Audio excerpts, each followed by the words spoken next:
va faire un focus sur la location active. Je vais vous rappeler rapidement les règles du jeu et passer la main à l'animateur d'aujourd'hui, Jean-François Lapierre.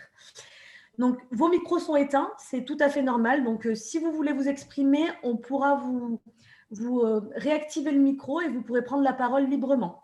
Donc, n'hésitez pas à lever la main. Vous avez un petit onglet pour lever la main et nous, on vous donnera la parole.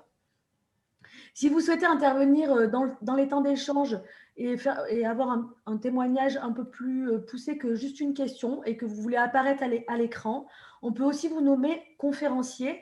Et donc là, signalez-nous-le avec un petit message et comme ça, on vous basculera en mode conférencier pour que vous puissiez activer votre caméra.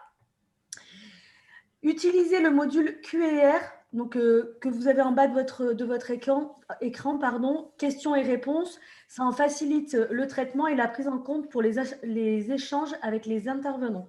Donc, préférez à utiliser le Q&R plutôt que le chat. Après, si vous voulez aussi partager des choses avec l'ensemble des intervenants, des articles, des choses pour aller plus loin, n'hésitez pas à utiliser le chat pour que ça soit accessible à tous les participants. Donc, je vous souhaite à tous un bon webinaire et je passe la main à l'animateur de cette séance. Jean-François. Merci Anissa. Bonjour à tous. Donc, on se retrouve en cette deuxième partie d'après-midi dans le cadre de l'événement Loger les plus vulnérables en Isère, semaine digitale, c'est une grande nouveauté.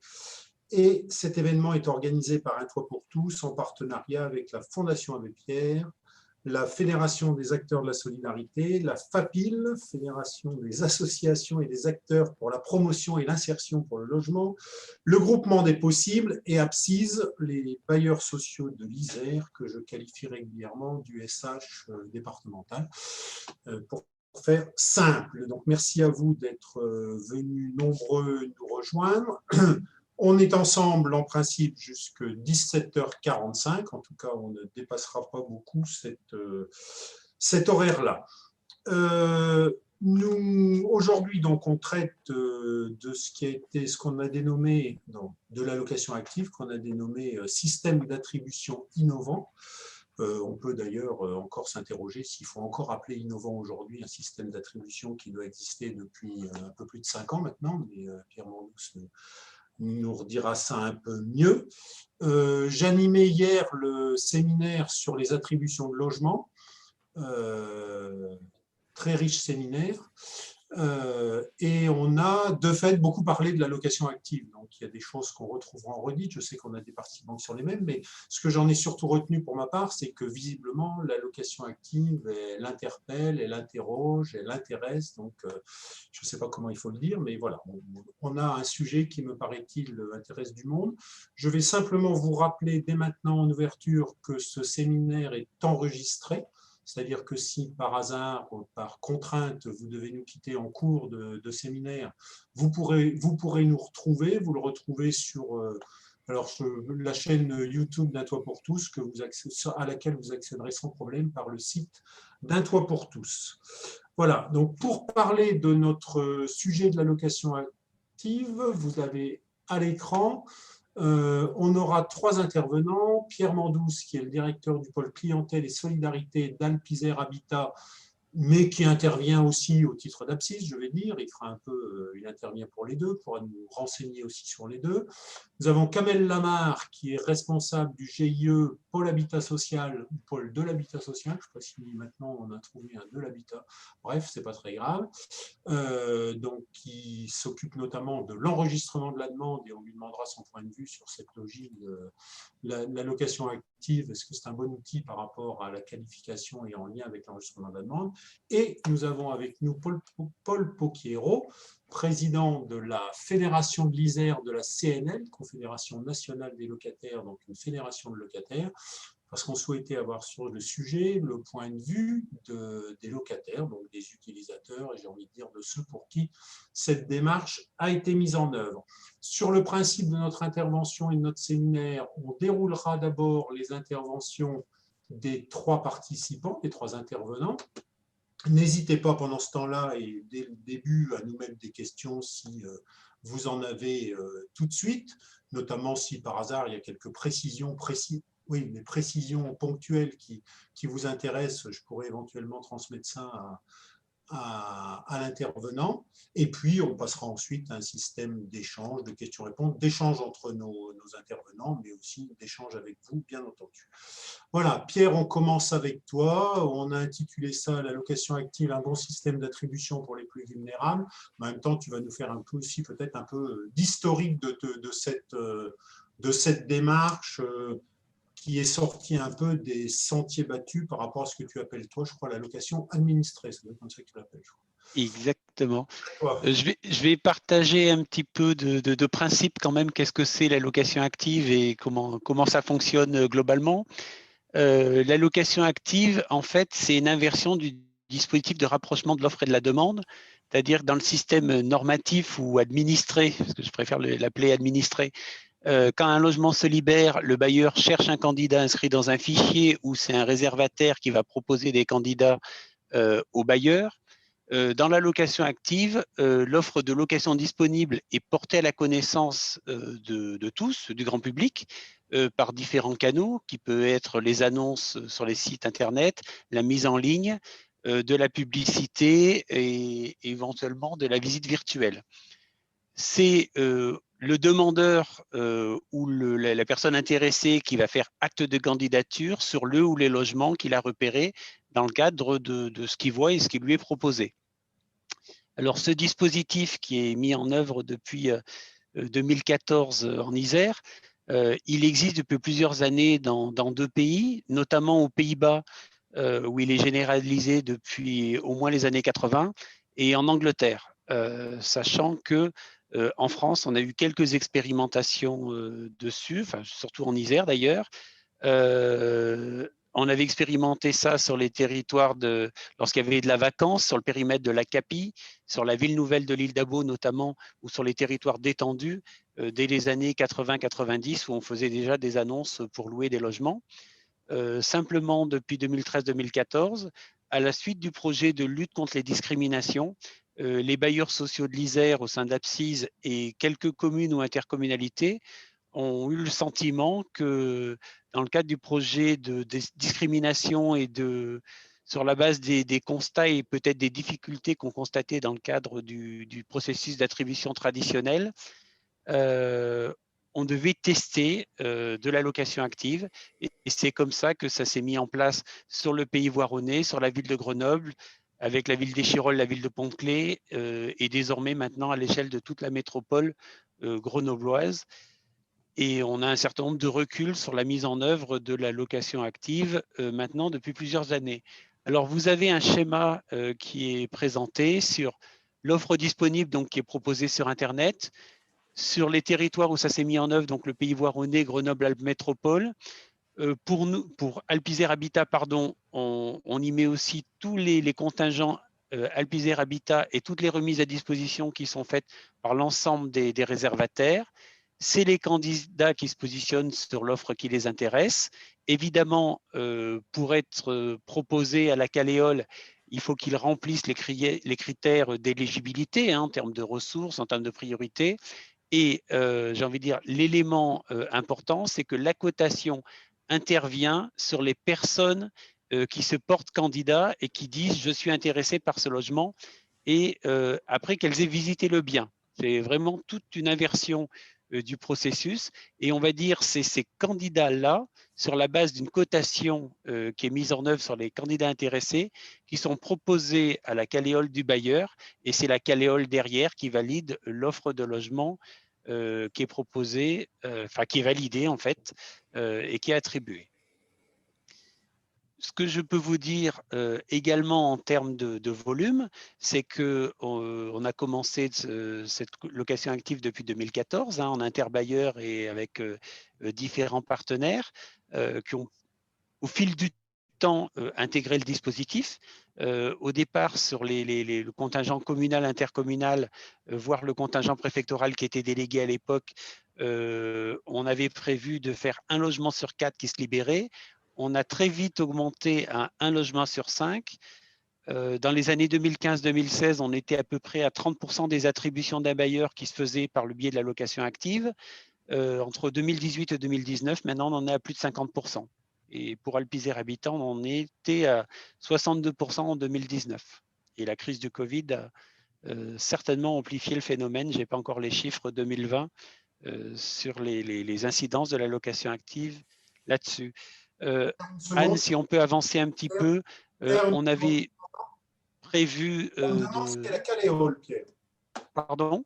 On me demande ce qu'est la Caléole. La Caléole, c'est la commission d'attribution des logements et d'examen de l'occupation des logements, que certains appelaient CAL à une certaine période. Merci. Est-ce que j'ai répondu à la question? Parce que je ne vois pas les questions, hein, excusez-moi, ou j'entends pas bien.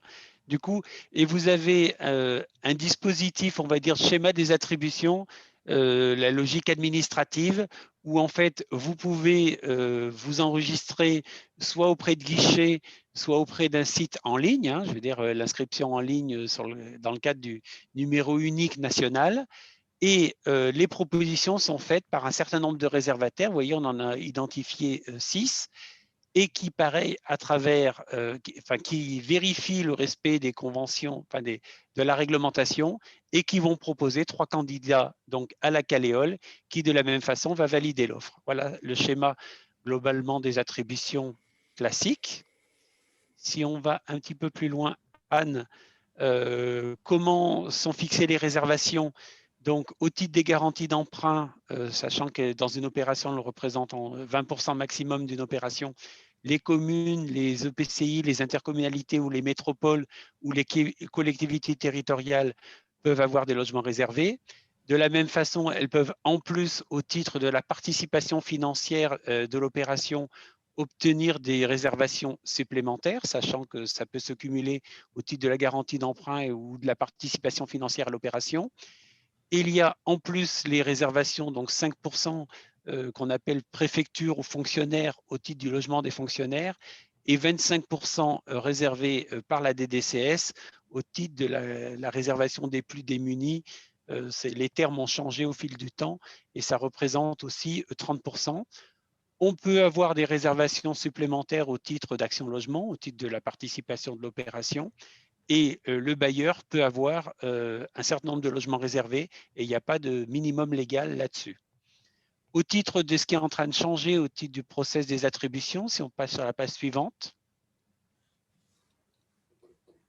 nous avons la gestion en flux, c'est-à-dire que la page précédente, c'était la présentation traditionnelle, on va dire, des quotas de réservation. Au titre de la mixité pour assurer peut-être une meilleure mixité sociale, l'État impose désormais une évolution vers une gestion en flux des contingents qui va devenir obligatoire en novembre 2021. Et donc, dans ce cadre-là, les réservations ne porteront plus sur des logements identifiés en tant que tels, mais sur un stock de flux qui sera examiné, on va dire, annuellement, pour bien s'assurer qu'au titre des attributions qui sont faites dans une année, chacun y retrouve ses petits. Hein. Je fais un petit peu court. Et donc, la location active dans ce cadre-là trouvera aussi tout son sens parce qu'elle favorise aussi quelque part l'étape, de mon point de vue, hein, location active nous permet de faciliter aussi la mise en œuvre de la gestion en flux. Voilà ce que je peux dire sur la partie, on va dire, plus conceptuelle des attributions et du lien entre la location active et la gestion en flux. Y a-t-il des questions? Bien, on va enchaîner, Pierre, hein, si tu as fini sur ton intervention, donc merci. On va enchaîner, il commence à y avoir des questions qui remontent, mais on va tout de suite enchaîner avec Kamel Lamar. Kamel, tu es donc responsable du pôle habitation. Kamel, pardon, Jean-François? Oui. Oui, désolé. Peut-être de préciser un petit peu la différence entre la gestion en flux et la gestion en stock. Il y a des personnes qui posent cette question, peut-être au lieu d'y revenir dans un second temps, vu qu'on était sur cette question de la gestion en flux, peut-être l'aborder maintenant. Oui, vas-y. Donc ça, c'est pour Pierre. Pierre, oui, bien sûr. C'était juste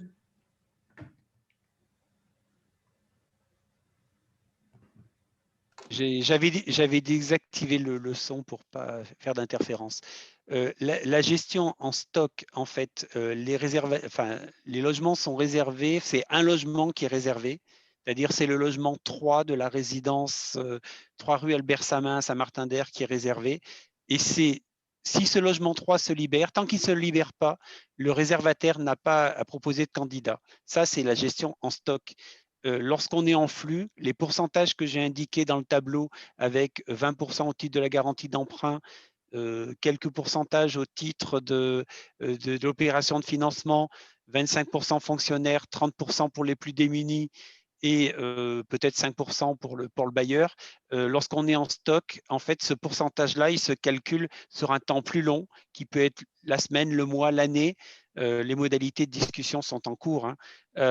Et donc, on regarde, on va dire, ce pourcentage sur un flux de libération et non pas figé sur un logement qui s'est libéré ou pas. Merci. Donc, on poursuit dans notre exposé avec Kamel Lamar. Donc, Kamel, le pôle habitat social, l'enregistrement de la demande, la qualification, l'allocation active, comment tout ça fonctionne et est-ce que tout ça est un bon outil aussi au service du demandeur avec lequel tu es en contact quotidiennement?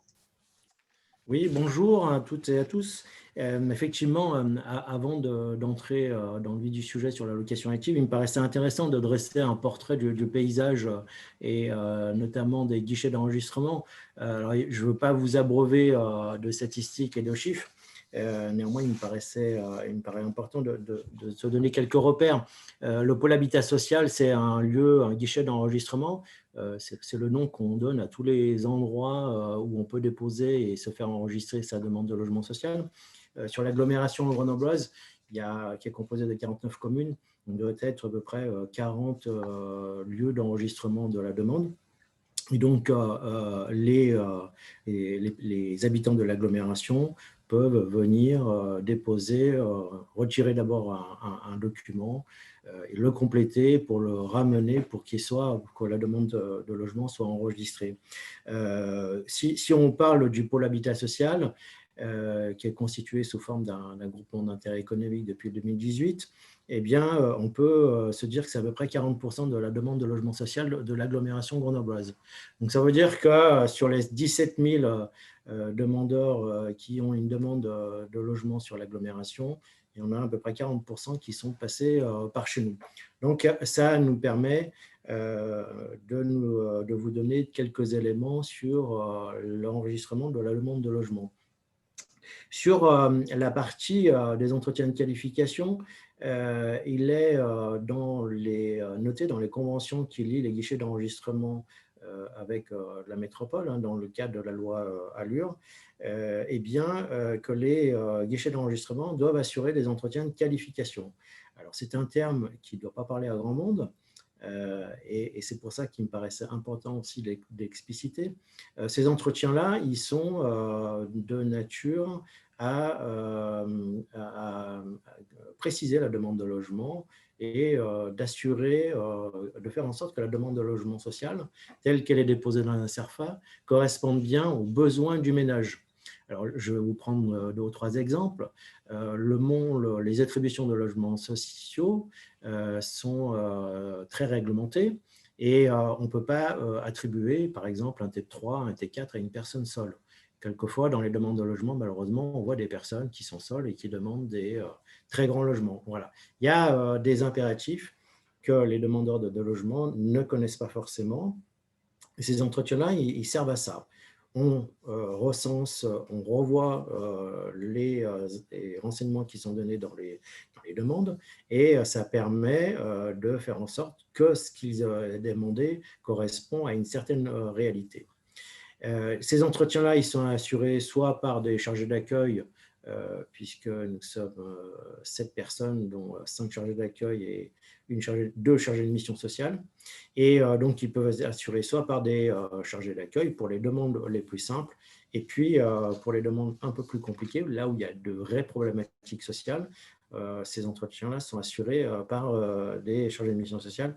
On en réalise en gros en ce moment une centaine qu'on assurait jusqu'à maintenant, jusqu'en 2020, en présentiel. Maintenant, une bonne partie d'entre eux se font par téléphone. Peut-être dans un futur proche, ça sera comme actuellement par Zoom. On a parlé tout à l'heure de la demande en ligne. C'est aussi un élément fort qui était apparu ces 5 dernières années dans l'enregistrement de la demande de logement social. Et souvent, on oppose l'enregistrement de la demande papier. Vous voyez, les CERFA, hein, c'est des documents officiels qu'on peut venir retirer dans les guichets d'enregistrement, à ce site internet qui a été développé par le ministère du Logement il y a à peu près 5 ans.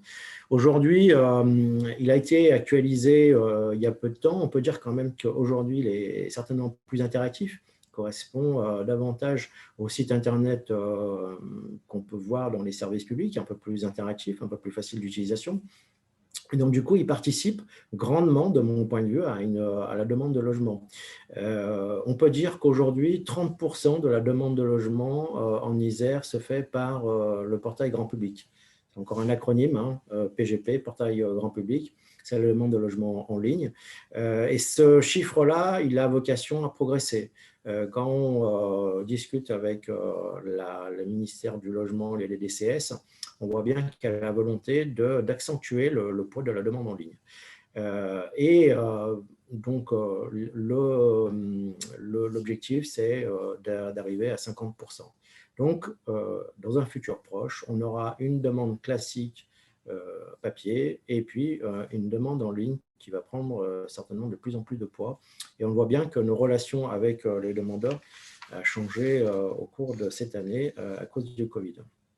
Je parle également du site internet du pôle habitat social parce qu'aujourd'hui, c'est l'outil qui est utilisé par les demandeurs pour aller sur les pages de la location active.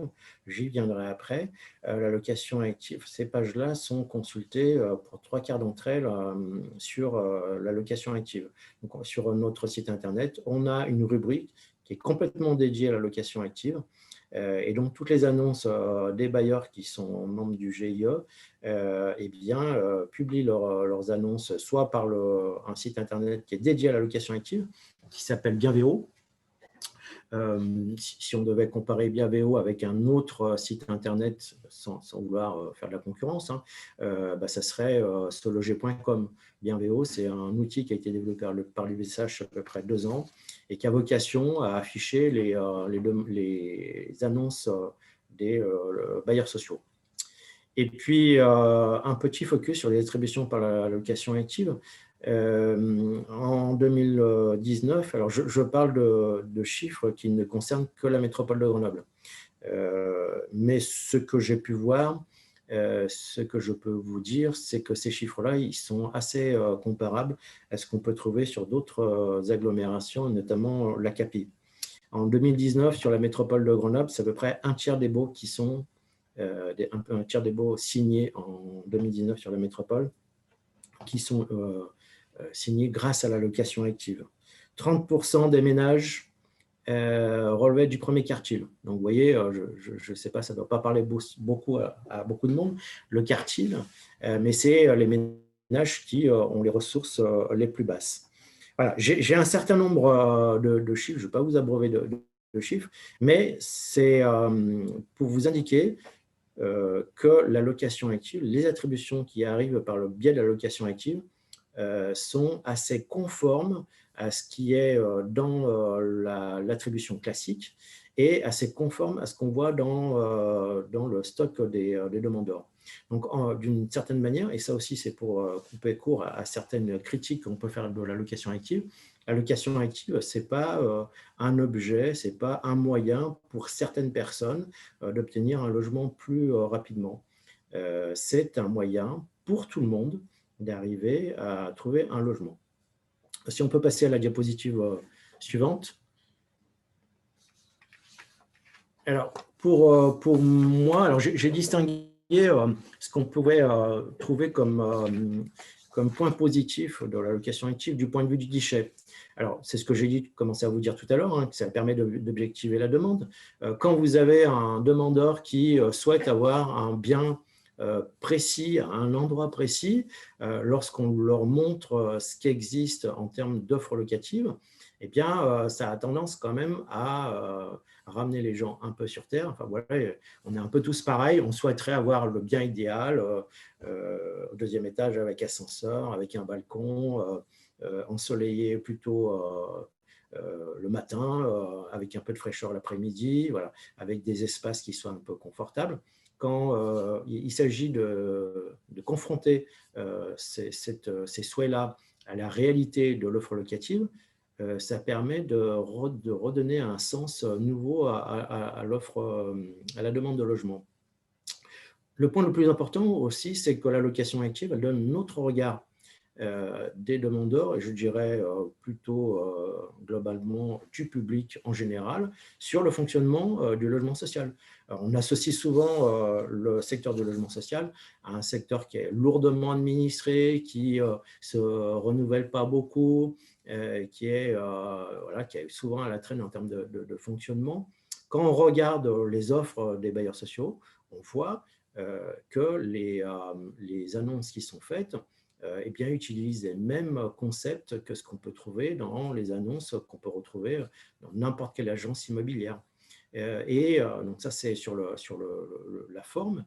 Sur le fond, on verra également que le logement social, ça n'est pas que des logements qui sont en QPV, qui sont fortement dégradés. Voilà, c'est quelquefois pour redonner une autre image. Et c'est souvent des annonces de logements qui sont complètement banalisées dans la ville, qui sont affichées avec d'autres tarifs, et ça ne concerne pas que des logements qui sont à bas coût. D'une certaine manière, ça correspond, c'est ce que je dis, hein, sur le regard nouveau sur l'offre locative. Un bailleur social qui affiche des annonces de ces logements, eh bien, ça peut attirer un autre public, une autre clientèle. Et ça donne aussi une autre image du bailleur social. La location active a contribué à rationaliser les choix du demandeur, c'est ce que j'exprimais tout à l'heure. Quand on ramène le locataire, le demandeur vers les zones qui sont fortement demandées de l'agglomération, ça l'incite quelquefois à élargir sa zone de recherche, voire carrément à changer de périmètre de demandeurs. Vous avez des demandeurs qui souhaitent, par exemple, que le centre de l'agglomération, et lorsqu'on leur montre les schémas, les cartes, eh bien, ils peuvent se dire que c'est un moyen d'arriver plus rapidement à un logement. Ce qui est aussi important à voir, c'est que ça rend, mais ça j'en parlerai après, donc je garde pour tout à l'heure, l'outil permet de confronter les souhaits des demandeurs à la réalité de l'offre, donc c'est ce que je disais tout à l'heure. Par rapport aux demandeurs, eh bien, par rapport au système d'avant, donc on va dire 2014, où il n'y avait que le système administré, aujourd'hui il accède à une offre qui n'était pas visible auparavant. Donc, un demandeur de logement social, d'ailleurs, je pense que c'est aussi un point à préciser, un demandeur de logement social, ce n'est pas quelqu'un qui a forcément des problématiques sociales. Le demandeur de logement social, c'est quelqu'un qui demande avant tout un logement dont le coût n'est pas loin de celui du marché. Donc, c'est quelqu'un qui accède à une offre qu'on peut retrouver sur les sites Internet, assez facilement. D'une certaine manière, il peut faire son marché en allant consulter le premier bailleur, le deuxième bailleur. Il peut même faire jouer la concurrence en allant voir ce qui l'intéresse le plus en fonction de l'offre de chacun des bailleurs. Elle rend le demandeur indépendant, acteur de sa demande. Ça me paraît important. Aujourd'hui, jusqu'en 2014, jusqu'à l'arrivée de la location active, quand un demandeur de logement social avait déposé sa demande, eh ben, il attendait. Et il attendait qu'un bailleur social se saisisse de sa demande de logement et il devait attendre que le bailleur lui envoie un courrier pour lui faire une proposition de logement. Alors, de mon point de vue, c'est pour ça que ça s'appelle d'ailleurs la location active, le demandeur aujourd'hui, c'est lui qui devient acteur de sa demande. C'est-à-dire qu'il peut attendre, ça arrive pour un certain nombre de demandeurs, mais aujourd'hui, il peut se saisir de sa demande de logement et faire en sorte que ce soit lui qui soit à l'initiative de la recherche du logement qu'il choisira, d'ailleurs. Parce que dans le système administré, ce n'est pas lui qui choisit, c'est des professionnels du logement social qui vont aller faire un rapprochement offre-demande, c'est le terme qu'on utilise, pour aller rechercher le logement qui correspondrait le plus à son besoin. Aujourd'hui, on voit bien que c'est les demandeurs qui sont vraiment à la recherche du logement qui leur correspond. Et d'ailleurs, en faisant comme ça, ils sont vraiment confrontés à la réalité de l'offre. Et au pôle habitat social, on modifie environ 750 demandes par mois. Et on modifie, alors non seulement parce que les caractéristiques économiques ont changé, mais aussi parce que la typologie peut évoluer, parce que les zones de recherche peuvent évoluer. Et donc, d'une certaine manière, la modification de ces demandes de logement, elle permet d'expliquer pourquoi le demandeur est acteur de sa demande.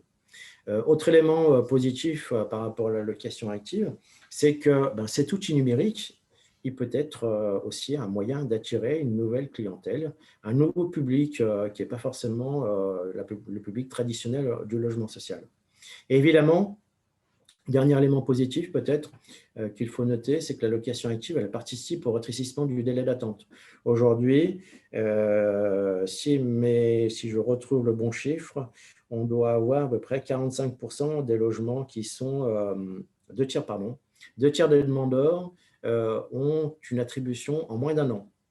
Alors que voilà, ce chiffre-là, ce délai-là, il faut le rapprocher du délai moyen d'attente sur la métropole qui est de 18 mois.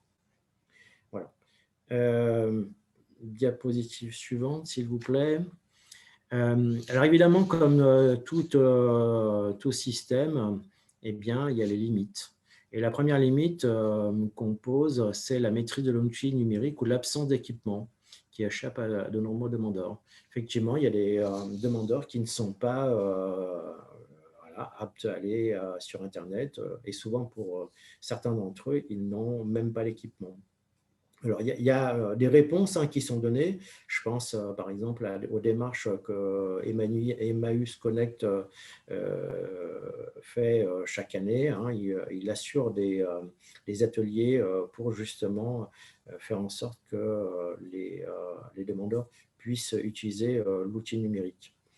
Deuxième élément, l'offre n'est pas toujours en adéquation avec les besoins du demandeur. Quand vous allez sur un site internet du bailleur social à un instant T, vous voyez une offre, mais l'offre, elle ne sera pas forcément la même 1 heure après, 2 heures après, voire la demi-journée qui suit. Et donc, quelquefois, les demandeurs font ce constat-là, c'est qu'ils ne retrouvent pas forcément le bien qu'ils recherchent. Et aujourd'hui, dernier élément peut-être, c'est que l'absence de réponse systématique à une candidature peut susciter de la frustration. Aujourd'hui, lorsqu'un demandeur remplit une fiche de renseignement pour candidater à un logement social, lorsqu'il paraît dans la location active, eh bien, il y a une réponse automatique qui lui indique qu'au bout de 15 jours, sans réponse de la part du bailleur, eh bien, il pourra considérer que sa demande n'est pas retenue. Eh bien, ça, aujourd'hui, c'est peut-être quelque chose qui manque. Et dernier élément, pour certains demandeurs, voilà, il y a ce sentiment-là qu'il y a peut-être de la discrimination. Alors, si c'est vraiment, je le dis comme ça, c'est peut-être un sentiment, mais peut-être que c'est ce système-là qui devrait peut-être évoluer par rapport à l'avenir. Voilà pour ma partie. Merci Kamel pour cette intervention. Je relance tout de suite sur une première question que je prends ici. On nous demande quelles sont les différences à l'heure actuelle entre l'accès aux annonces via le site du pôle habitat social et via comment tu l'as appelé, Bienvéo. Alors, c'est exactement le même. Dans le pôle habitat social, on a une page qui est dédiée aux annonces de Bienvéo et une sous-page dans laquelle il y a tous les sites des bailleurs. Donc, on peut aller à la fois sur Bienvéo, sachant que les bailleurs vont à la fois sur Bienvéo pour certains, d'autres pas. Et puis, ce qu'il ne faut pas oublier, c'est que les bailleurs sociaux n'utilisent pas que leur site internet et ni que Bienvéo, ils utilisent d'autres supports. Pierre l'a dit tout à l'heure, on utilise Le Bon Coin, on utilise seloger.com, puis d'autres sources plutôt spécialisées. Ce qui veut dire que le demandeur qui cherche un logement social, il doit être très actif sur l'ensemble des réseaux sociaux, si je comprends bien. Il ne suffit pas qu'il passe sur le pôle. Le pôle va le renvoyer vers le site des bailleurs et vers Bienvéo éventuellement, mais il faut qu'il aille voir sur Le Bon Coin, qu'il aille voir sur seloger.com ou qu'il aille voir. Voilà. Avec l'outil qu'on a tous, c'est les alertes. On s'inscrit sur un site internet, on met ses critères, on met une alerte et tous les matins, on a la liste des logements pour lesquels on est intéressé. Merci Kamel. Donc, on a eu une explication déjà de la mise en œuvre, le point de vue et la pratique du côté du pôle habitat social. Paul Poquiero, donc pour la CNL et peut-être plus largement pour les associations de locataires. Ce dispositif apparu il y a donc, on a dit, 5 à 7 ans. Comment est-ce que les locataires se l'approprient? Qu'est-ce qu'ils en voient comme avantage? Qu'est-ce qu'ils y voient comme inconvénient? Éventuellement, quelle place vous avez souhaité prendre, vous avez pu prendre, vous n'avez pas pu prendre dans ce dispositif? Merci de nous donner ton point de vue sur ce sujet. À toi. Bonjour à tous, Paul Poquiero, je suis le président de la CNL Isère, une des associations des fédérations représentatives des locataires. Les principales sont la CNL, la CSF, la CLCV, que tout le monde connaît. Il y en a d'autres, mais voilà, on a l'habitude de travailler. En tout cas, je vais parler pour les 3 principales. Pour nous, je vais d'abord vous présenter la CNL. La CNL, c'est une très vieille association, une très vieille confédération de défense des locataires et des consommateurs. Elle est née au début du XXe siècle, donc c'est une vieille dame. La CNL en Isère est présente depuis la Seconde Guerre mondiale. Voilà, nous accompagnons les locataires des bailleurs sociaux, des parcs privés qui ont des problèmes et aussi des consommateurs pour d'autres sujets que le logement. Le logement étant quand même le plus gros morceau de notre activité. Je vais revenir à la location active. Donc, quand cette possibilité est née il y a 6 ans, 7 ans aujourd'hui, quand on a commencé à en parler, ça nous a paru intéressant de permettre aux gens de devenir acteurs de la recherche de leur logement. Tout simplement parce que auparavant, ils faisaient une demande, ils allaient à leur CCAS, à leur mairie, et puis ils attendaient qu'on veuille bien les solliciter. Alors, ils retournaient certainement régulièrement demander où leur dossier en était, mais où en était l'état d'avancement de leur dossier, mais ils n'étaient pas vraiment acteurs de cette recherche de logement. Et du coup, la location active vraiment a de l'intérêt et peut faciliter comment dire, il peut aussi agir sur sa demande et sur sa démarche en élargissant, en intervenant beaucoup plus vite que s'il fallait qu'il se déplace pour refaire des formalités auprès soit du pôle habitat pour l'agglomération, mais le pôle habitat, sauf erreur de ma part, touche la métropole. Et nous couvrons l'ensemble du département. Donc, du coup, nous sommes confrontés aux habitants qui ne sont pas proches du pôle habitat. L'avantage aussi, c'est que l'offre est visible du grand public, c'est-à-dire tout le monde la voit, il n'y a pas de… on peut plus critiquer, dire que que les logements disponibles, c'est des petits arrangements entre amis, comme ça s'est dit bien souvent. Puisque une fois qu'elle est mise en annonce, voilà, elle est… Et aujourd'hui, les bailleurs sociaux en mettent de plus en plus, donc ça donne plus de justesse, je vais dire, dans les logements disponibles. Le process est aussi plus simple pour celui qui est choisi et logé, parce que finalement, d'ailleurs, ça a été dit tout à l'heure par Kamel que les délais étaient plus courts. Et puis, les éléments qui nous reviennent, c'est la satisfaction.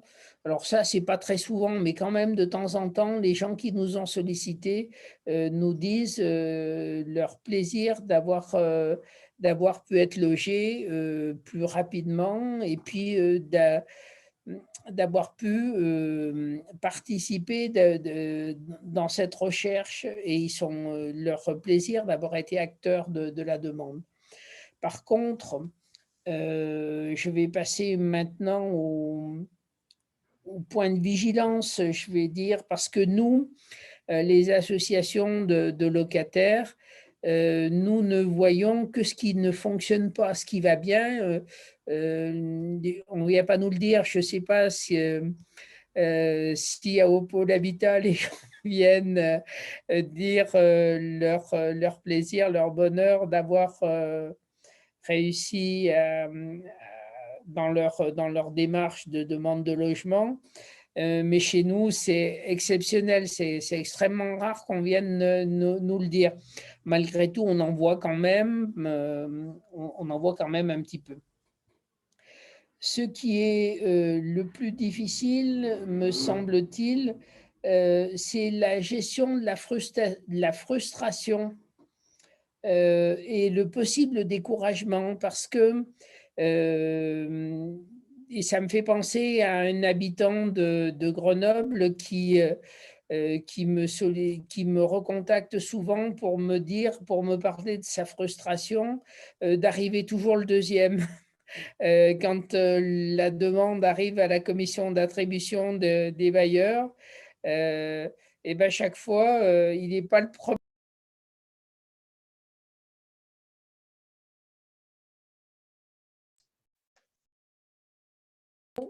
Moi, j'ai un problème de son, là. Est-ce que c'est bon? Oui, c'est bon, merci. Donc, je disais, un habitant de Grenoble que je connais de vieille date me dit régulièrement, quand s'est positionné sur un logement, qu'il est arrivé deuxième. Et je ressens cette frustration et ce découragement pour ce demandeur que nous avons accompagné dans sa recherche, accompagné pour faire sa demande, etc. Donc, ça, c'est un exemple, mais il y en a d'autres. Le deuxième point de vigilance, il ne faudrait pas que ça devienne une vente du rêve.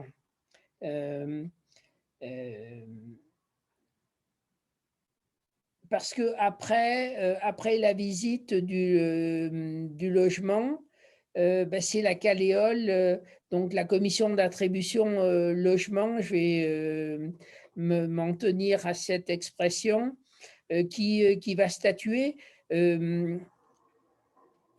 je n'ai aucun doute sur le travail fait par les commissions d'attribution des différents bailleurs qui respectent parfaitement la réglementation et pour connaître un certain nombre de membres, savoir toute l'attention et tous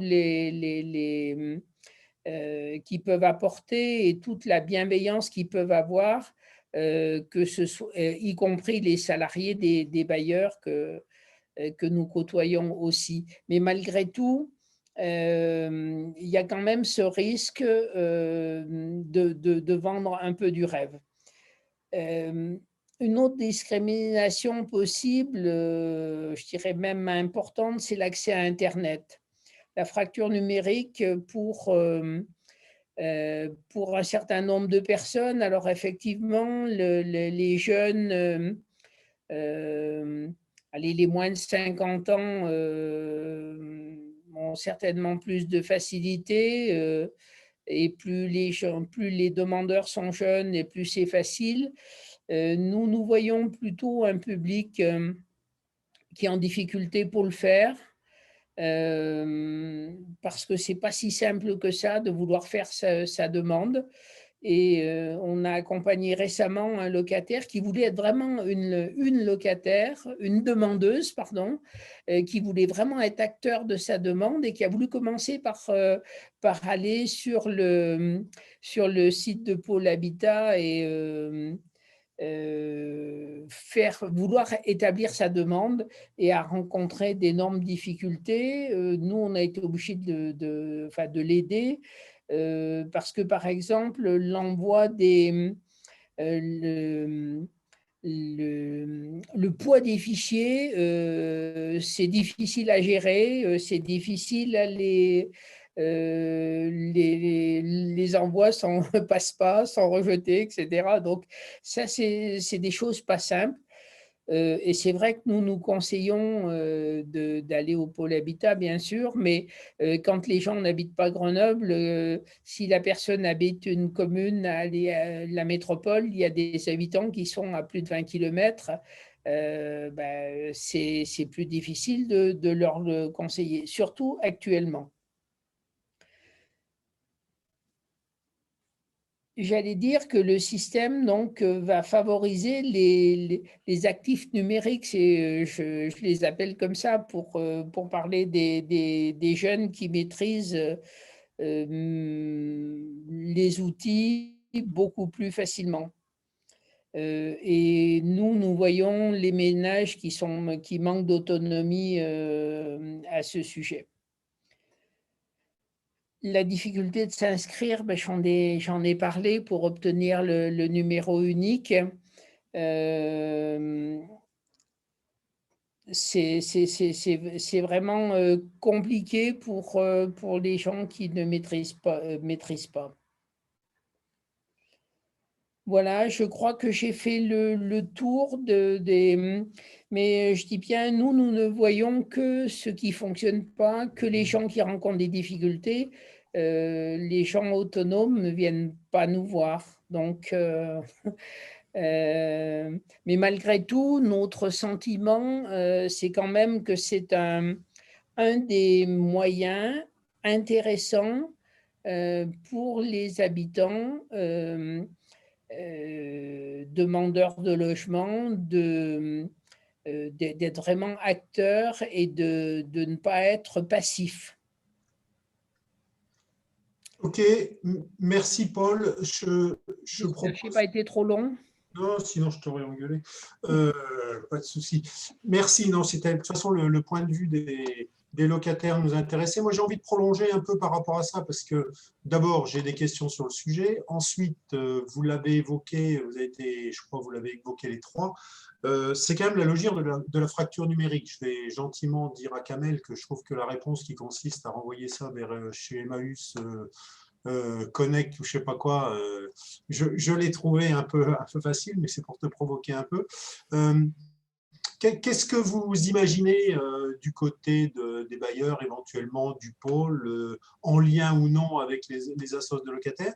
Est-ce qu'on peut imaginer que dans les années qui viennent, dans les mois qui viennent, j'en sais rien, il y a un peu des dispositifs mis en place pour favoriser l'accès l'accès des locataires. Kamel, tu veux faire une première tentative par rapport à mon agression verbale?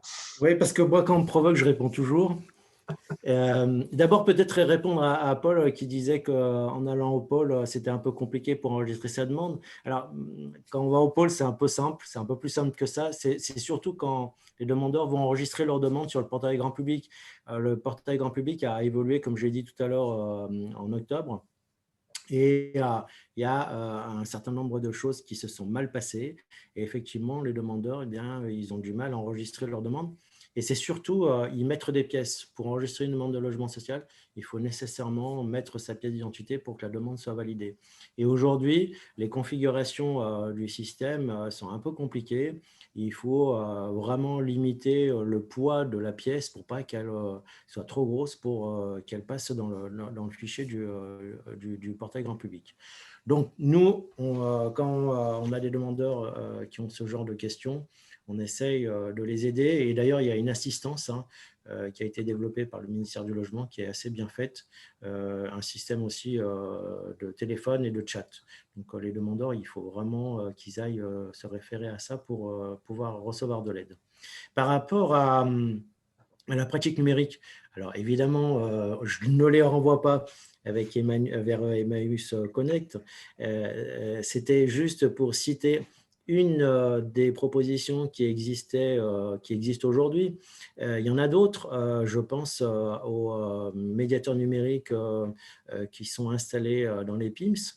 Ce que nous, on essaye de faire, alors malheureusement, l'année 2020 n'a pas été propice à ça, c'est qu'on assure des ateliers collectifs, c'est-à-dire qu'on va dans des lieux où il y a une certaine proportion de demandeurs de logement. Je pense par exemple au CHRS, aux maisons des habitants. Et donc, on se délocalise pour montrer aux habitants comment on utilise le portail grand public. Alors évidemment, ça n'intéresse que les personnes qui sont intéressées. Mais cette année-là, on avait plutôt comme projet de développer cet outil-là. Alors, ça ne réglera pas tout, évidemment, mais je pense que si on se met en relation avec d'autres spécialistes de l'accompagnement au numérique, eh bien, le développement de l'outil numérique sera certainement plus facile. Pierre, tu as envie de rajouter quelque chose? Oui, lorsqu'on a mis en œuvre la première expérimentation en 2014… Je t'entends mal, moi. Pardon? Je t'entends assez mal. Vous m'entendez mal? Oui, non, là, c'est bon. Ok, c'est juste que j'avais mal positionné mon micro. Je disais qu'en 2014, lorsqu'on avait mis en œuvre la location active sur le pays voironnais et sur l'agglomération grenobloise, on avait fait une enquête au bout d'un an pour voir qu'est-ce que ça produisait, enfin, qui avait été logé par la location active. Et en gros, est-ce qu'on avait logé des publics plus riches ou plus précaires? C'était la grande question de ce démarrage-là. Et ce que l'on avait constaté, c'est que s'il y avait une fracture, elle était numérique, elle n'était pas forcément en termes de ressources, vu que les gens qui arrivent par la location active sont plutôt un petit peu plus pauvres que la moyenne, je dirais. Donc, même si on dit ça ouvre, ça permet à d'autres publics d'avoir accès au logement social, globalement, ça a pas fait, ça, on ne peut pas caricaturer en disant vous logez que les riches, vous sélectionnez, alors que les plus pauvres resteraient sur le bord de la route. Ce qu'on avait constaté la première année, c'était une fracture générationnelle. C'est-à-dire qu'à partir de 75-80 ans, il y avait ces publics-là qui n'avaient pas été logés. Depuis, on a quand même vu qu'il y avait soit une entraide familiale, soit les travailleurs sociaux ont réorienté, on va dire, leur mission. Et donc, il y a un accompagnement là-dessus qui se fait par les travailleurs sociaux, par les salariés des bailleurs. Aussi, je pense aux personnes qui travaillent dans les foyers d'hébergement et qui ont maintenant aussi une offre de logement disponible régulière avec lesquels ils peuvent travailler à la sortie des foyers d'hébergement. Voilà. Et ça a permis un grand progrès parce qu'avant, on parlait du logement en tant que tel, c'est-à-dire que tant qu'il n'était pas libéré ou tant qu'on ne vous le proposait pas en attribution, on attendait un sort de logement fantasmé. Là, aujourd'hui, on a une offre qui existe et j'ai envie de dire, ça peut permettre d'accompagner. Je pense que le travail social est différent depuis la mise en œuvre de la location active. En tout cas, on avait eu ces discussions-là avec les travailleurs sociaux du conseil départemental et avec le foyer Ozanam qui gère beaucoup de foyers sur le pays voironnais. Voilà. Merci. Moi, j'invite nos auditeurs aujourd'hui à nous dire s'ils ont été pour l'instant convaincus avec les réponses qui nous ont été données. On sait que c'est forcément une interrogation forte. Alors, on avait une deuxième question. Là, on tombe sur les logiques de filières d'attribution ou de, je ne sais pas comment vous appelez ça aujourd'hui. La question qui était posée à un moment, c'était de nous dire est-ce que les demandeurs, est-ce que les gens qui ont fait une demande DALO peuvent néanmoins, le DALO s'attribuant, enfin, s'adressant plutôt au logement réservé préfecture, mais peut-être pas forcément. Est-ce qu'on peut être à la fois demandeur DALO et être actif sur la demande de logement par le biais de la location active? Oui, il n'y a rien qui s'oppose à ce qu'un demandeur DALO, je veux dire, il a un droit de priorité à avoir des propositions. Je dirais que c'est même presque plus favorable parce qu'il peut se positionner sur des logements qu'il peut visiter, il peut être choisi dans ce cadre-là et on ne va pas le pénaliser sous le fait qu'il a refusé une proposition qui a été faite par la DCS, une, deux propositions. Voilà, donc je trouve que c'est plutôt une offre supplémentaire qu'un frein. Bien, merci. Je reviens sur le portail grand public. Kamel, tu nous as dit que ça allait mieux. Moi, j'ai une participante qui me dit ça bug régulièrement, une travailleuse sociale, je pense. Nous perdons du temps souvent, mais surtout, ça les oblige à revenir. Pas de moyens informatiques ou allergiques à ces outils. Ils n'habitent pas toujours en plaine. Donc, ça s'améliore, mais il reste encore du boulot, c'est ça? Oui. C'est pas toi qui le gères, je sais, mais… Non, c'est vraiment un portail national. Le développement a été un peu compliqué. Alors effectivement, ça ne fonctionne pas encore très très bien, mais il y a du mieux par rapport à ce qu'on a connu au mois d'octobre. Il faut être persévérant. Oui, C'est tout ce malgré que je peux tout, dire pour le moment. c'est encore difficile, hein. Voilà, ça me renvoie à une autre remarque dans le public où on nous dit que la description de la location active m'évoque la recherche d'emploi avec ses limites et ses injustices. Je crois que dans la recherche d'emploi, il faut aussi être très patient, non? Donc, on retrouve la même problématique. Il y a une autre question qui a été posée où, en gros, on parlait du logement des plus démunis. La location active, elle ne traite pas de la crise du logement. La location active, c'est juste une façon, on va dire, d'avoir du logement, pour moi, d'avoir un logement plus simple. Mais elle ne traite pas la question de l'offre supplémentaire qu'il faudrait faire, de la pénurie. Et ça, il ne faut pas faire porter la location active ce qu'elle ne peut pas faire. C'est-à-dire que elle évite, de mon point de vue, elle évite la discrimination, elle permet le contact direct sans passer par des intermédiaires. Par contre, clairement, elle ne traite pas la crise du logement. Ça ne crée pas de logement, la location active, c'est ça? Non, ça ne crée pas de logement. Non. Voilà. Alors, dans les questions, je les prends un peu en rafale. Vous les avez aussi, si vous avez envie de répondre plus rapidement à certaines. Est-ce que ceux qui ont fait une demande papier peuvent aussi faire une demande de location active? Je pense que ça renvoie à la manière dont fonctionne tout ça. Juste, la demande papier, c'est je m'inscris et j'attends qu'on me propose quelque chose. La location active, c'est je vois ce qui est disponible, je le visite et je dis que ça m'intéresse. Mais pour avoir une attribution de logement, je dois quand même être inscrit sur le site. Donc, j'ai fait soit une demande papier, soit une demande informatique, non? Pour que la candidature aille jusqu'à la Caleol, oui, il faut avoir fait une demande de logement social. Oui, ça c'est clair.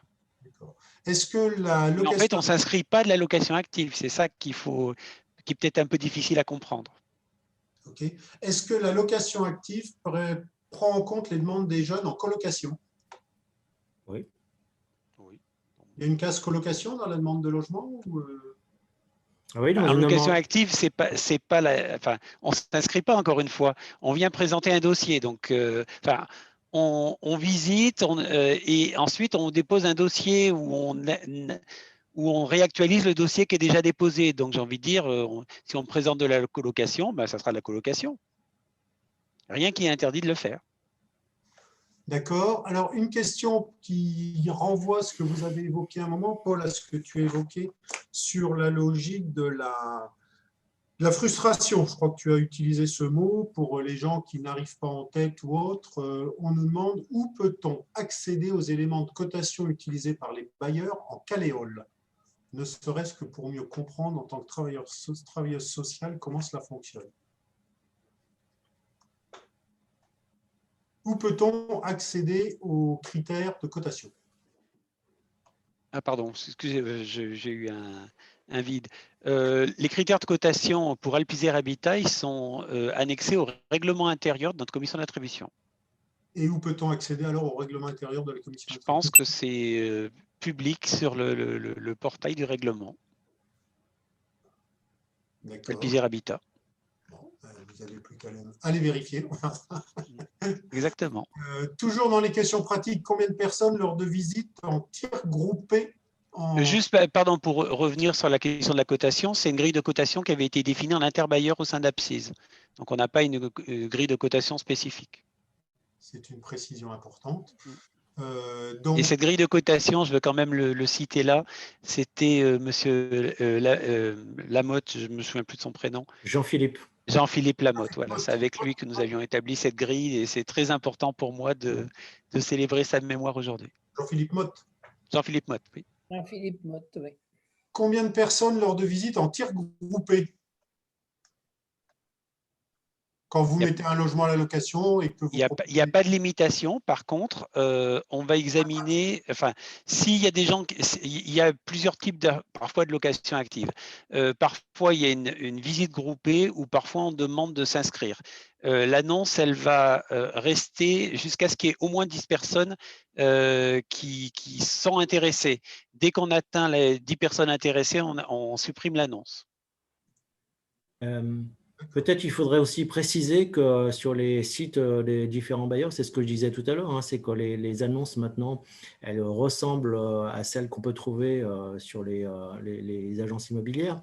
Maintenant, il y a les visites virtuelles. C'est-à-dire que maintenant, on n'est pas obligé de se déplacer pour aller voir ce qui se passe dans le logement. Alors, puisque les annonces ressemblent à celles qu'on trouve sur les sites, il nous était demandé tout à l'heure si quand on est sur un site... généraliste, je vais dire Le Bon Coin, Se Loger ou autre, hein, mais je ne les connais pas les autres, est-ce qu'il est précisé que c'est un logement social qui est mis à la location? Est-ce qu'il y a une obligation dans ce domaine-là? Il n'y a pas d'obligation, mais on le fait. On précise bien que ce logement est soumis à une réglementation. Et en tout cas, pour Alpizère Habitat, on est identifié. On ne fait pas des annonces en se cachant derrière un nom. On dit bien qui on est. Oui. C'est vrai pour tous les bailleurs, donc chacun sait. Je pense, je ne peux pas parler pour les autres. Oui, disons que quand on fait une recherche sur Le Bon Coin, on peut pas dire, il n'y a pas une coche logement social. Non, sachant que quand même, à travers les plafonds de ressources, 75% de la population française est éligible au plafond de ressources. Donc la question du plafond de ressources n'est pas une vraie question par rapport à la population globalement qui cherche un logement. Je préférerais que vous parliez de logement public plutôt que de logement social. Oui. Et je pense aussi, là on est entre initiés, la population, elle ne cherche pas un logement social, elle cherche un logement qui lui plaît. Et elle ne veut pas forcément qu'on lui colle dessus l'étiquette « tu as obtenu un logement social ». Voilà. Je partage, Pierre. Je poursuis dans nos questions. Paul, on pourrait faire longtemps le débat sur le logement public ou le logement social. On nous dit « Je découvre aujourd'hui l'existence du site internet Bienvéo. Comment les personnes sont-elles informées des sites où elles doivent se rendre pour trouver un logement social ?» Et je poursuis. L'idéal serait de créer un seul site qui recense toutes les offres sur l'Isère.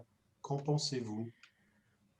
Alors, par rapport à la communication, il y a une large communication qui a été faite. Alors ma mémoire me fait des tours, mais je pense qu'il y a à peu près 2 ans. Donc, on a eu beaucoup de publications sur Bienvéo et donc à la fois dans les guichets, dans les communes, les intercos également, au niveau national. Cette communication, elle existe encore. Si vous allez sur le site internet du Pôle Habitat Social, vous allez trouver la plaque Bienvéo. Et la deuxième question, c'était est-ce que ce ne serait pas intéressant de faire un seul site qui recense toutes les offres sur l'Isère? Kamel, si je peux me permettre. Bien sûr. Bienvéo, c'est un site qui a été développé par l'USH. Quelque part, ça rejoint ce qu'on a dit tout à l'heure, logement social. En gros, le mouvement professionnel considère qu'il doit avoir un site spécifique logement social. Et dans le même temps, il y a un certain nombre de sites nationaux qui existent. Des intercommunalités voudraient un site de l'intercommunalité. Et de mon point de vue, hein, mais vraiment, là, je ne représente pas l'institution, je donne simplement de mon point de vue, je pense que les familles cherchent un logement à un certain tarif sur une certaine commune et elles ne cherchent pas forcément un logement social ou pas social, elles recherchent un logement. Et donc, les concurrences de sites, ça complexifie, de mon point de vue, la recherche des familles. Et si on veut être efficace et quelque part montrer que notre offre, elle n'est pas cachée, il faut aller sur les sites généralistes. Voilà. Et pas remultiplier, j'ai envie de dire, un autre site qu'on fera à l'échelle de l'Isère. Alors, quand on habite Eyrieux, l'Isère, c'est le Rhône, c'est l'agglomération lyonnaise, vous voyez ce que je veux dire? Tout ça, c'est des découpages qui nous paraissent… Quand on est à Grenoble, on pense que l'Isère, ça nous suffit. Lorsqu'on est sur les franges du département, et notamment sur le Nord-Isère, le département Isère, ça ne correspond à rien. C'est-à-dire que c'est des frontières administratives, mais les gens travaillent indéfiniment. Enfin, ils vivent et ils travaillent autant autour de l'agglomération lyonnaise que la partie iséroise que rhodanienne. Donc, tout ça aurait, de mon point de vue, beaucoup de mal à cohabiter et ne fonctionnerait pas longtemps. Très bien. Une remarque qui nous a été faite, c'était par rapport à ton intervention, Pierre, je pense, nous disant que la population veut un logement qui lui plaît, mais aussi dont le loyer soit abordable. Je pense que tu n'en doutes pas, mais reprécisons-le. Alors peut-être, on va faire un petit retour en arrière. Du coup, ça fait un moment qu'on est dans quelques questions-réponses là, et ça continue, elle continue à arriver. Une question qui nous montre qu'il est nécessaire de continuer à expliquer un peu le cheminement. Est-ce que parallèlement à l'innovation intéressante que représente la location active, le système classique où un bailleur ou un réservataire envoie un courrier à un demandeur ou à 3, 4, 5 subsiste malgré tout? Il était en même temps demandé à un moment combien de personnes, combien de candidats sont présentés à la Caléole. Est-ce que c'est 3, est-ce que c'est 5, est-ce que c'est d'autres réglementations? Qui a envie de nous répondre là-dessus? C'est 3. Juste sur la question, est-ce que le système continue avec un courrier et ainsi de suite? Oui, il continue à perdurer. Ce que l'on constate quand même, c'est que ce système produit beaucoup de refus. Il produit beaucoup de refus, c'est-à-dire que au moins trois propositions, une proposition aboutit à minimum au moins 3 refus. Et du côté comme les réservataires, désormais la loi a changé, les réservataires ont 1 mois pour proposer des candidats aux bailleurs, très vite, le réservataire, il est dessaisi de son droit. D'accord. Et tu nous dis que que le système classique produit beaucoup de refus, la location active, elle en produit beaucoup moins, elle en produit pas, peu. La différence de la location active, c'est que on propose une offre disponible. Il y a une offre, évidemment, selon la tension du territoire, il y a des offres qui trouvent plus difficilement preneurs. Mais ce n'est pas une histoire de refus. C'est-à-dire que il va y avoir un certain nombre de familles qui viennent visiter un appartement et très légitimement, elles vont dire cet appartement ne me convient pas et puis voilà, on en reste là et il n'est pas inscrit et la famille n'est pas pénalisée parce qu'elle a refusé une offre de location. Et ça me paraît extrêmement important de le rappeler. Dans le système traditionnel, une fois que vous avez refusé un certain nombre de propositions, on va vite vous taxer de personnes un peu difficiles. Voilà, ça répond à une des questions qui nous étaient posées, donc c'est parfait. Mais en même temps, Pierre, tu nous dis les familles peuvent aller visiter un logement et finalement ne pas être candidates de manière définitive, parce qu'elles ont vu le logement, elles ne sont pas candidates. Néanmoins, est-ce que vous avez quand même du refus suite à des attributions dans le cadre de la location active? C'est-à-dire que vous avez une famille qui visite, qui manifeste son intérêt par rapport à ce logement, qui a la chance, pour rejoindre la remarque de Paul, de se retrouver en première position en Caléole, à qui on attribue le logement, puis qui dit non, ça ne m'intéresse pas. Est-ce que c'est complètement marginal ou est-ce que ça existe pas? Généralement non, parce que justement, c'est tout l'intérêt de la location active, c'est que globalement, les gens qui se positionnent derrière et qui vont réactualiser leur dossier, ainsi de suite, c'est des gens qui veulent l'appartement. C'est très clair. Très bien. Je poursuis sur nos questions. Et c'est pas du coup des candidats à qui on a un petit peu forcé la main en leur disant alors on vous propose ce logement-là, mais alors réfléchissez bien, hein, prenez-le parce que sinon vous n'êtes pas sûr de voilà. Ça c'est le système ancien et qui faisait qu'au dernier moment, il y a des gens qui n'étaient pas vraiment convaincus, pouvaient refuser au dernier moment un logement et que ça pouvait se traduire par les professionnels. Et là, je le dis sans filtre, on ne sait pas ce qu'ils veulent ces gens-là. Voilà. Oui, ce qu'on entend, nous, côté association, Malheureusement. quand on est dans l'offre classique, dans la demande classique, c'est que les propositions faites par les bailleurs sont faites de telle façon qu'ils ne peuvent que faire un refus parce que ça ne correspond pas à leur demande. Dans la location active, effectivement, la personne qui a souhaité avoir un logement, quand la commission d'attribution l'attribue, la personne le prend. Je n'ai pas vu de personnes qui refusent après une attribution.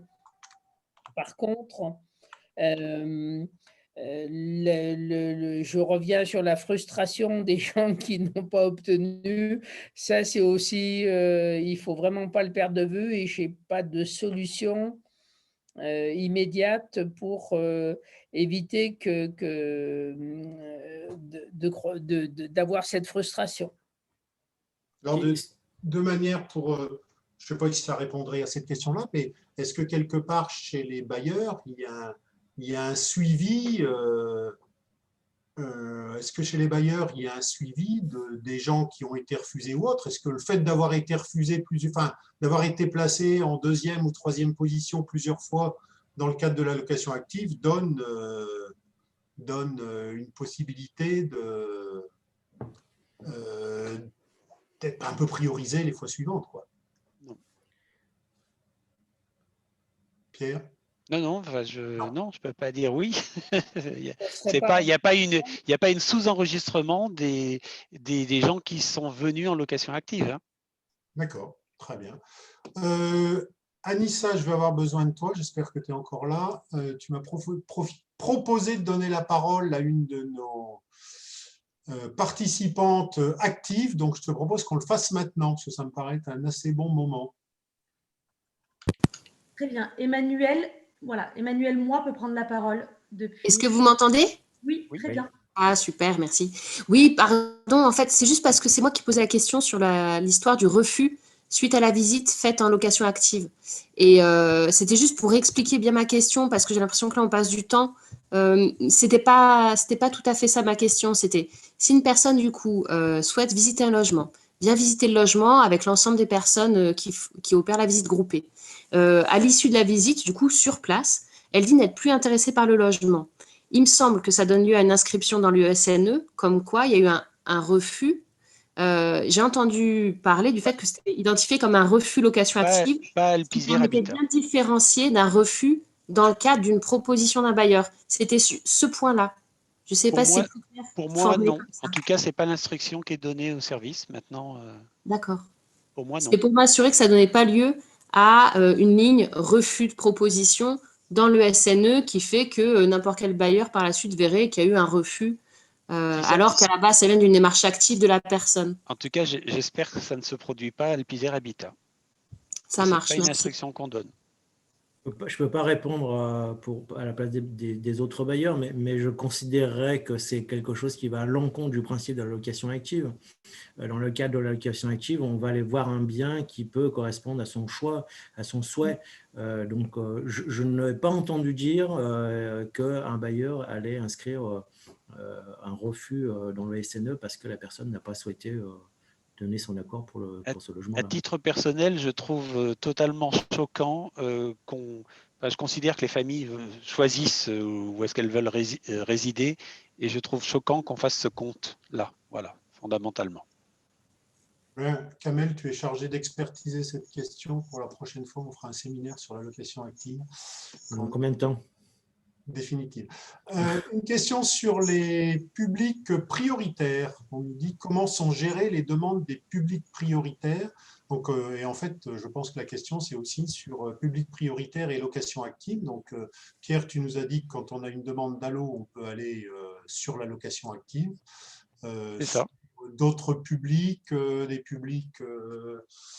la location active, en fait, vient se rajouter à tous les autres dispositifs. La question derrière, c'est la cotation et comment on fait le choix s'il y a plusieurs candidats qui sont intéressés par un logement. C'est ça le vrai sujet.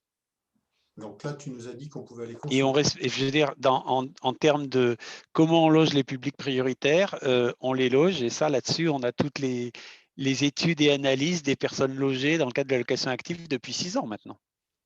Alors, moi, j'ai envie d'aller sur un peu d'autres… Mais je redis, la location active ne traite pas de la crise du logement. Très bien. Sur la question de la colocation, on l'a traité, au passage. Sur la logique des logements proposés, moi, ce que j'ai entendu tout à l'heure, c'est qu'un tiers des baux signés sur la métro l'ont été suite à une offre en location active.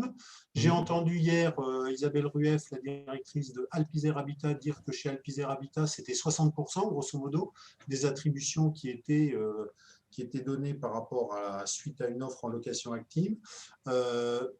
Chez les bailleurs, globalement, est-ce que vous avez une idée, parce que forcément, c'est pas certain que vous l'ayez, chez les différents bailleurs, quelle est la proportion de logements mis en location active, et puisque c'était quand même une question qui a été fortement posée dans les attributions hier, la logique des quartiers. Est-ce que, de temps en temps, on entend dire que oui, mais dans la location active, les bailleurs, ils mettent que les logements qu'ils n'arrivent pas à louer, comment vous le gérez, les offres en QPV, les offres hors QPV, pour faire une classification un peu brutale? La location active, c'est le reflet de l'offre qui se libère et la tension qui existe sur certains quartiers, qui existe moins sur d'autres quartiers, qui existe moins sur d'autres territoires, hein, si on se place à l'échelle, on va dire, départementale. La seule différence que je fais au titre des QPV, c'est qu'au titre de la cotation, si vous êtes salarié, vous êtes prioritaire. C'est-à-dire que la cotation est inversée sur les territoires QPV pour Alpizer Habitat. D'accord. Donc, mais pour nous, une attribution en QPV peut se faire quel que soit le niveau de ressources de la famille. C'est-à-dire que notre ambition n'est pas de laisser des logements vacants, disponibles, que certaines familles voudraient occuper et à qui on leur refuserait d'habiter tel ou tel quartier, à quel titre. La question de la mixité sociale dans les quartiers, de mon point de vue, elle ne se traite pas à travers la politique d'attribution, elle peut se traiter qu'à travers la diversification des statuts d'occupation dans les quartiers. C'est-à-dire qu'on a produit dans les années 60 des quartiers 100% habitat social et automatiquement, ça produit aussi une orientation des familles, c'est très très clair. Et pour moi, tout l'enjeu, il est de diversifier l'offre locative dans l'ensemble des territoires au titre de la loi SRU, c'est évident, et aussi d'avoir des actions spécifiques sur ces quartiers d'habitat social pour qu'il y ait vraiment des statuts d'occupation différents. Et peut-être ouvrir à l'accession sociale une partie de ces quartiers. Pour qu'ils retrouvent une sorte on va dire, de normalité, pas forcément en termes de ressources, hein, mais en tout cas en termes de variété, comme ça existe dans toutes les communes. Ça rejoint les conclusions que faisait Marine Bourgeois hier sur le séminaire sur les attributions de logement. Hein. Bon, j'étais pas à ce séminaire hier. Hein, c'est pour ça que je le fais. C'est pour ça, et je pense qu'il y avait d'autres gens qui ne l'étaient pas, donc c'est pour ça que je reviens par rapport à ça. Pourquoi je dis ça? C'est parce que globalement, on vend des logements sur l'agglomération grenobloise et ce que l'on vend, c'est essentiellement dans les quartiers QPV avec une logique de diversification. C'est-à-dire c'est une façon pour nous de stabiliser une partie de la population et d'amener une forme de normalité sur des quartiers sur lesquels, on va dire, la situation est différente parce qu'on est sur des quartiers avec 100% de logements locatifs sociaux. D'accord. Je n'ai pas eu vraiment de réponse sur est-ce qu'on trouve beaucoup de d'offres dans la location active dans les quartiers de centre-ville. Ben, Toi, t'as peut-être pas trop de en patrimoine. tout cas, on s'inquiète de savoir que cette offre elle soit représentative. Évidemment, quand on est soit en centre-ville, soit la petite maison qui ne se libère pas de l'agglomération, cette offre-là, elle existe, elle arrive en location active. La question, c'est ça, hein, c'est est-ce que notre offre est bien représentative, sauf qu'on sait très bien aussi que cette offre-là se libère très, très peu. D'accord. Mais elle Ça, c'est un souci. C'est-à-dire qu'en gros, je reviens à la question de la crise du logement. Comment il y a de l'offre disponible qui est attractive, qui est mise en œuvre à l'ensemble de la population? D'accord. Mais on peut la voir arriver en location Oui. active. Oui. Deux questions. On s'approche vers la fin, si on essaie de conclure vers 17h45. Mais si vous avez encore des questions, n'hésitez pas à venir vers nous. Deux questions, Pierre, qui te sont... Je pense, non, la première, je vais la poser à Kamel. Quelle est la durée de validité d'une demande pour repréciser tout ça pour l'ensemble de nos participants? Alors précisément, je peux répondre que c'est 12 mois, donc une année. Une demande se renouvelle chaque année. Et c'est une obligation légale? C'est un choix Oui. local? Oui. Au-delà, eh bien, la demande est radiée. Si la personne ne souhaite pas renouveler sa demande, elle est radiée au bout de 8 semaines. OK.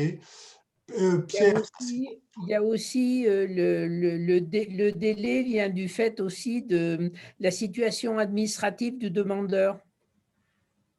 C'est-à-dire Je prends l'avis d'imposition ou la composition de la famille qui amène l'obligation de renouveler chaque année. Sinon, la demande, elle pourrait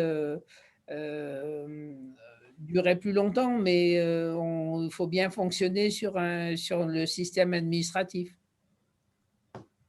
OK.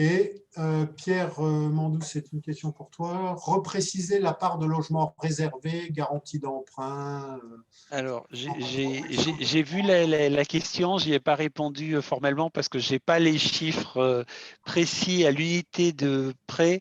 Globalement, ce qu'il faut retenir, c'est à peu près 30% au titre d'Action Logement, 30% pour l'État et 30% pour les communes, et ce qui fait 10% directement par Alpizer Habitat. Après, à quelques pourcentages près, hein, j'ai vu Camille Emery qui avait posé la question, mais voilà en gros les proportions. Alors, une question que je trouve très intéressante. Moi, je n'ai pas la réponse. Peut-on faire une demande dans plusieurs villes en France? Oui, parce qu'on a un système d'enregistrement national, non? C'est ça, Kamel? Non, pas encore. On a un système d'enregistrement départemental, alors donc on est obligé de faire une demande dans chaque département aujourd'hui. J'exclus la région parisienne hein, parce que c'est à l'échelle régionale. Il est dit qu'en 2022, a priori, 2021-2022, il y aurait une demande unique au niveau national. Ce n'est pas encore fait, mais c'est dans les tuyaux. Tu es en train de nous expliquer que si on habite Pont-de-Beauvoisin, on doit faire une demande éventuellement pour habiter Pont-de-Beauvoisin-Isère ou Pont-de-Beauvoisin-Savoie. C'est ça. Pour passer le pont, il faut faire 2 demandes. Oui, bah, ça rejoint ce que disait Pierre tout à l'heure sur les limites administratives. Hein. Sur l'agglomération lyonnaise, par exemple, c'est très très clair. L'agglomération lyonnaise déborde évidemment sur l'Ain, sur l'Isère, sur la Loire, tous ces territoires-là. Et je veux dire, il faudrait presque faire 4 enregistrements. Mais j'étais persuadé que ça y est, la mise en œuvre du numéro unique national, c'était déjà appliqué, et non. Bon. Non, pas encore, non. Le problème se pose pour Vienne Agglo.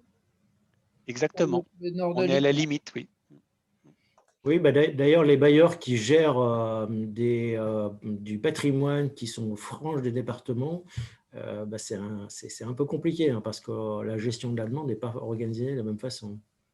Bah, Alpizer Habitat du patrimoine dans le Rhône et dans Voilà. l'Isère, on gère deux systèmes d'enregistrement différents. D'accord. Très bien, moi je suis. Alors, du coup, on nous dit si on ne peut pas faire demande dans plusieurs villes, pourquoi un numéro unique national? Voilà, réponse. Parce qu'en fait, c'est un numéro unique départemental à l'origine et qui n'a pas encore fusionné vers ce numéro unique national. Je pense que c'est ça. En tout cas, l'État vise plutôt maintenant à ça. C'est-à-dire qu'au départ, on était sur un numéro unique départemental et on est plutôt vers une peut-être simplification à avoir un numéro unique national. Oui, et puis je pense que ça va rationaliser aussi le nombre de demandeurs en France, parce qu'aujourd'hui, un même ménage peut avoir 5, 6, 10 demandes en France. À terme, il n'en aura plus qu'une. Ok, Anissa, Madame Nogent nous a posé quelques questions. C'est une fidèle qu'elle nous suit depuis un moment. On lui donne la parole et après on ira probablement vers la conclusion.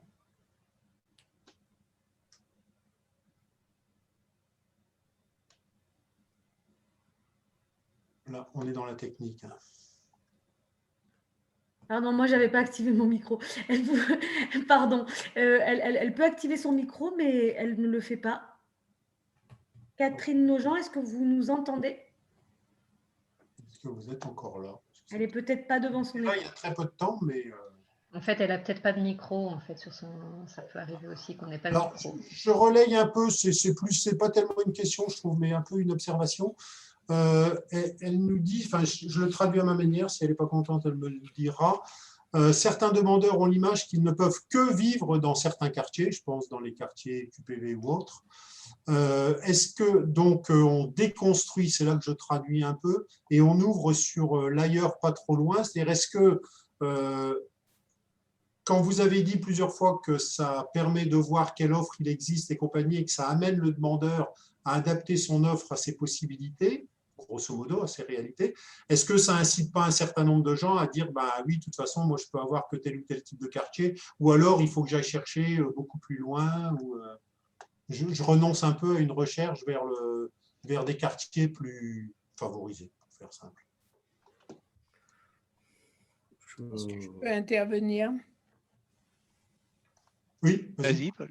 Oui, quand on a accompagné les habitants de la commune d'Échirolles qui occupaient des logements qui vont être ou qui vont être démolis, dans leurs demandes, beaucoup souhaitaient, alors je dirais les 3/4 souhaitaient rester sur la Villeneuve, n'avaient pas envie de quitter leur quartier. Donc, c'est pas forcément général de limiter le lieu d'habitation. Je crois que, enfin, moi, il me semble que cette image, les quartiers, elle est trop globalisante.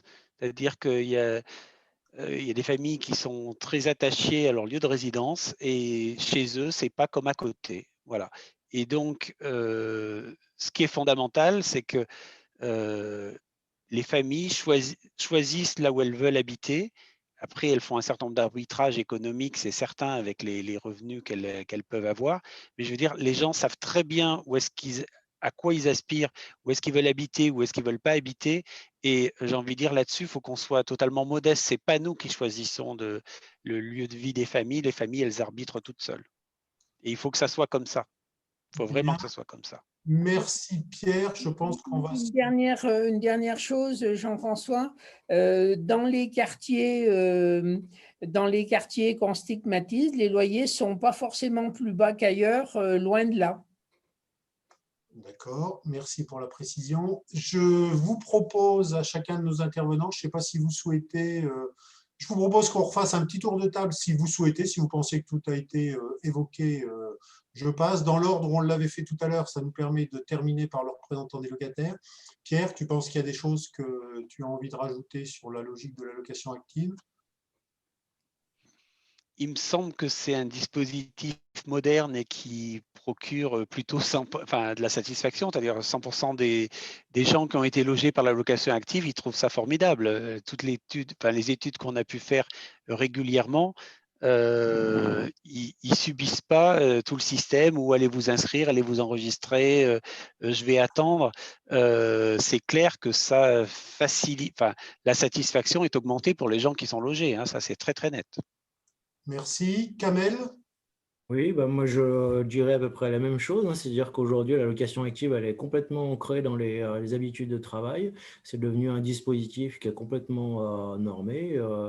D'ailleurs, je suis un peu surpris d'ailleurs que ça surprenne que la location active, c'est encore quelque chose de nouveau.